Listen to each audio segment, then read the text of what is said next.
قرآن پاک میں مختلف جگہ پر سمجھانے کے لیے اللہ نے قسمیں کھائی ہیں۔ کہیں پر ایک قسم کھائی، کہیں پر 2 قسمیں کھائیں، کہیں پر 3 قسمیں کھائیں، کہیں پر 4 قسمیں کھائیں، کہیں پر 9 قسمیں کھائیں۔ سب سے زیادہ جو قسمیں کھائیں، کہیں پر ایک قسم کھائی والعصر ان الانسان لفی خسر، کہیں پر اپنے مصطفیٰ کی شان بیان کرنی تھی، 2 قسمیں کھائیں والضحیٰ واللیل اذا سجا، کہیں پر 3 قسمیں کھائیں واللیل اذا یغشا والنہار اذا تجلی وما خلق الذکر والانثی ان سعیکم لشتی والسماء ذات البروج والیوم الموعود وشاہد ومشہود، 4 قسمیں کھائیں۔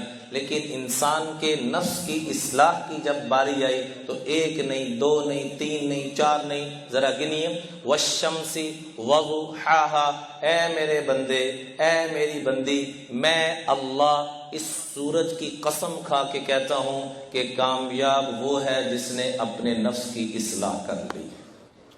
وضحاها، سمجھ آ گئی بات؟ اللہ گویا کس انداز میں مجھے آپ سے پوچھ رہے ہیں، یا اللہ سمجھ آ گئی؟ پھر اللہ قسم کھا رہے ہیں وضحاها، اس سورج کی روشنی کی قسم، کامیاب وہ ہے جس نے اپنے نفس کی اصلاح کر لی، اپنے آپ کو من چاہی سے نکال دیا، رب چاہی پہ آ گیا۔ تیسری قسم کھائی والقمر اذا تلاها والنہار اذا جلاها واللیل اذا یغشاها والسماء وما بناها والارض وما طحاها ونفس وما سواها، یہ ساری قسمیں کھا کے آخر میں کیا فرمایا؟ اس نفس کی قسم، اس کے بنانے والے اللہ کی قسم، قد افلح من زکاها، جس نے اپنے من کو پاک کر لیا، اللہ کی قسم وہ کامیاب ہو گیا۔ وقد خاب من دساها، جس نے اس کو تباہ و برباد کر لیا، وہ تباہ و برباد ہو گیا۔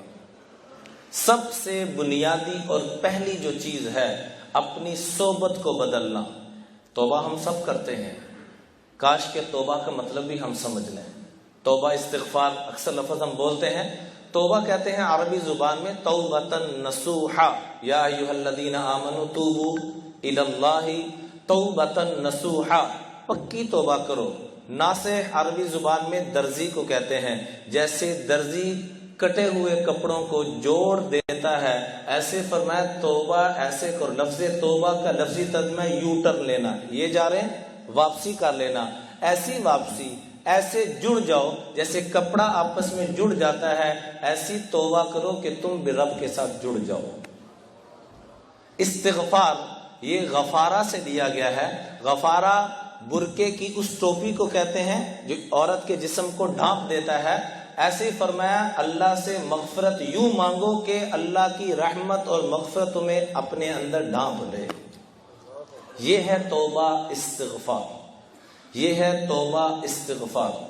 تو اللہ جل جلالہ ہم سب کو یہ والی توبہ اور یہ والی استغفار کی توفیق عطا فرمائے کہ ہمارے آنکھوں میں بھی ندامت کے آنسو ہوں۔